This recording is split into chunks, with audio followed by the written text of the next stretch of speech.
हमारा जो next topic है काउंटिंग सेमाफोर। इसके पहले हमने पुराने वाले वीडियो में देखा था, इसके पिछले वीडियो में देखा था कि सीमाफोर्स के दो बेसिक ऑपरेशंस होते हैं। एक होता है वेट, जिसको हम पी से इंडिकेट करते हैं, दूसरा होता है सिग्नल, जिसको हम वी से इंडिकेट करते हैं। ठीक है, पी बेसिकली क्या करता है, सीमाफोर की जो एक इंटीजर वैल्यू है उसको डिक्रीमेंट करता है और वी बेसिकली उसको इंक्रीमेंट करता है। और बाइनरी सीमाफोर के अंदर जो एस की जो वैल्यू थी, जो सीमाफोर की जो वैल्यू थी, वो क्या जा रही थी सिर्फ 0 और 1।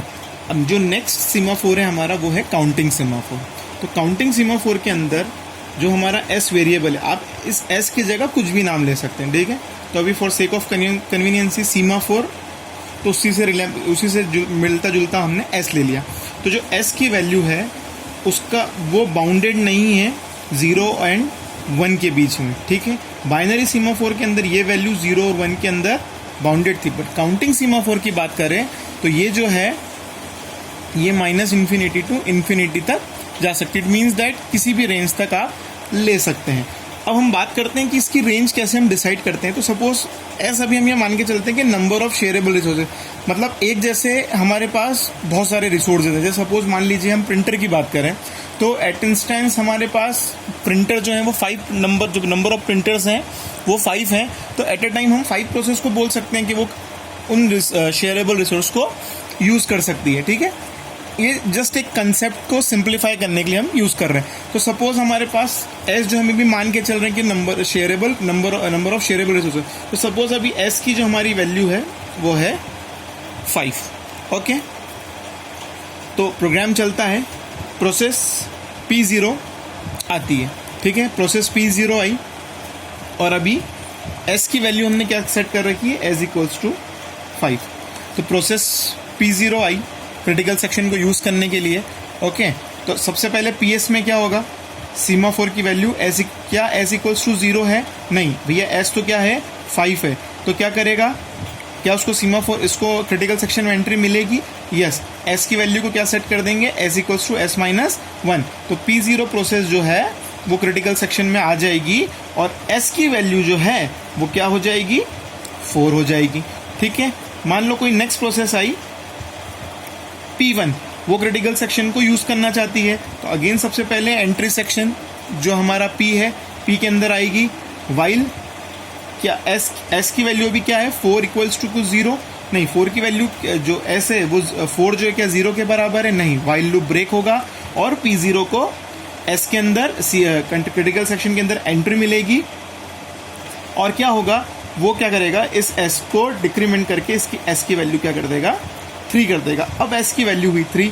सपोज कोई नई प्रोसेस आई P2, वो भी क्रिटिकल सेक्शन में आना चाहती है। तो अगेन P में आया वाइल, अब S की वैल्यू क्या है, S की value 3 is equals to 0, no, while loops break, S की वैल्यू को सेट करा 2 और क्या हुआ, प्रोसेस P2 एंट्री में आ गई, क्रिटिकल सेक्शन में आ गई। कोई नई प्रोसेस है दैट इज कॉल्ड P3। क्या P3 आ सकती है, तो देखते हैं, वाइल S की वैल्यू है 2 is equals to 0, no, condition fall, while loop break. S की वैल्यू को डिक्रीमेंट करा हमने 1 से और क्या करा, इस प्रोसेस को भी हमने P3 को अंदर आने दिया। नेक्स्ट प्रोसेस आई P4 के अंदर आ सकती है। तो देखते हैं, S की वैल्यू है 1, क्या 1 इक्वल्स टू 0 है, नहीं, वाइल लूप ब्रेक हुआ, S की वैल्यू को करा हमने 0 और P4 भी एंटर आ गई। अब क्या हुआ, S की वैल्यू 0 हो गई। अब S की वैल्यू 0 हुई तो क्या करें, अब मान लो एक और कोई प्रोसेस है दैट इज कॉल्ड P5। अब P5 आना चाहती है तो क्या करा, देखते हैं, while S is equals to 0, क्या P5 S की वैल्यू कितनी है, 0, क्या 0 इक्वल टू 0 है, यस। अब यस हो रहा है, इसका मतलब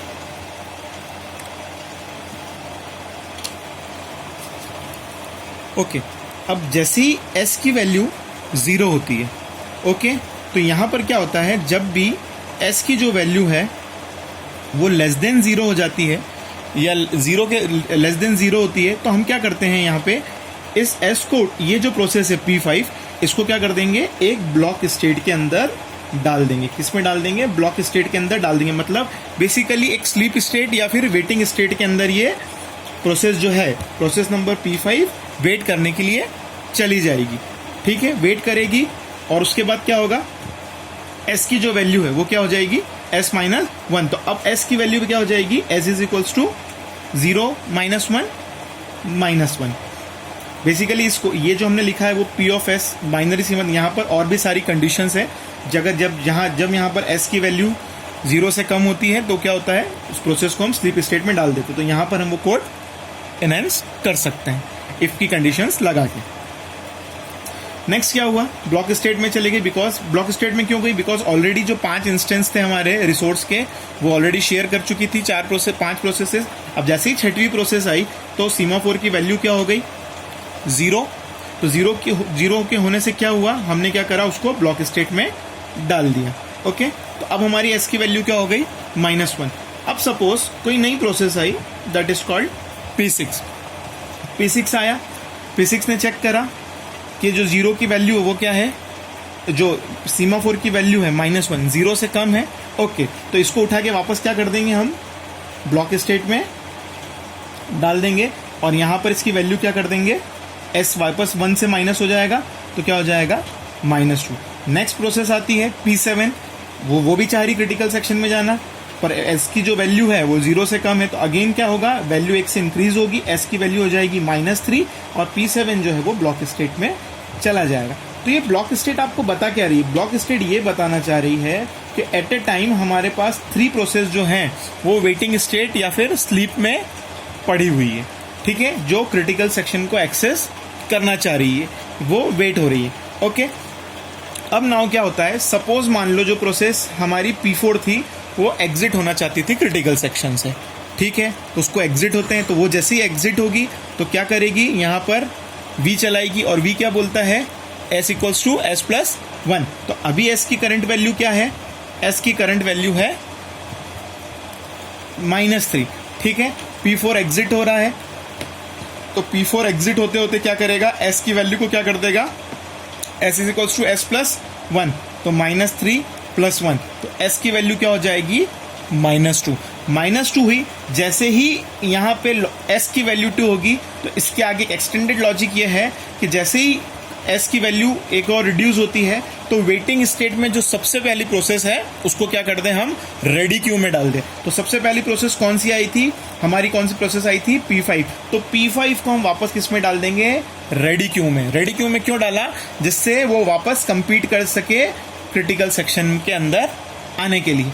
अब क्या हुआ, P4 के बाद मान लीजिए P2 जो था वो क्रिटिकल सेक्शन से जाना चाहता था। ओके, उसको हम जाने की परमिशन देते हैं तो वो जाएगा, अगेन वो V ऑपरेशन को एग्जीक्यूट करेगा और S की वैल्यू क्या कर देगा, -1। और जैसे ही -1 वैल्यू होगी क्या होगा, अगेन जो नेक्स्ट प्रोसेस थी हमारी जो आई थी उसको हम लोग क्या कर देंगे, वापस रेडी क्यू में डाल देंगे और वापस वो कंपटीशन में आ जाएगा।